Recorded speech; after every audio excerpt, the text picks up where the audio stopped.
It has been over 2 decades of waiting for a direct flight between Nairobi and New York.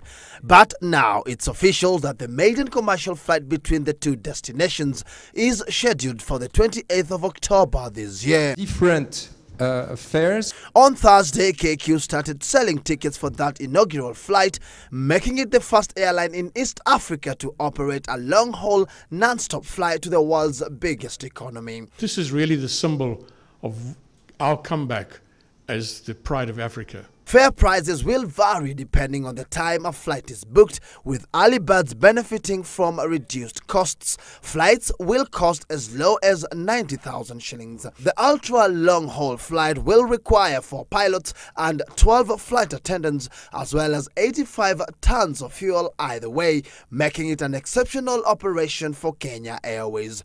The US remains one of the most competitive destinations for global airlines. What competitive advantage do you have against other airlines that are already flying into the US? We decided to straightforward go with a daily flight. So this is a big challenge that we are taking, but I believe that this is what is really differentiating us from many competitors, that you will be able to have this non-stop flight on a daily basis. The 14 to 15-hour flights will depart from Nairobi's JKIA at 23:25 hours and from New York's JFK Airport at 12:25 hours. KQ is banking on the increased number of tourists as well as business travelers from America to make the route profitable.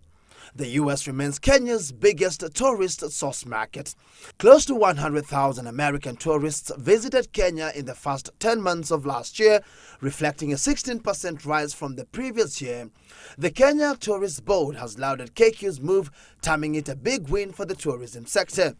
The quicker, shorter and arguably affordable direct flights will no doubt be a preferred option for African travelers entering the US and who still have to endure long journeys and layovers through Europe. So important and anticipated has the milestone been that KQ's chairman Michael Joseph says it will define the airline's future. Does it mean that if it proves not successful, then the future of KQ is doomed? The possibility is remote that it will not be successful. But let's say, as you say, in the worst case scenario, something goes wrong, we have to just remodify our, before you say, okay, the whole of KQ is doomed, we have to modify our plan. The 787 Dreamliner aircrafts will be used in the new route. That's not only a plus for KQ, but also an instrumental link for economic growth. Kenya had to meet stringent conditions from the US aviation authorities, including enhanced security as well as expansion and improvement of services at JKIA to back their approval. Patrick, a Gunza citizen, live at 9.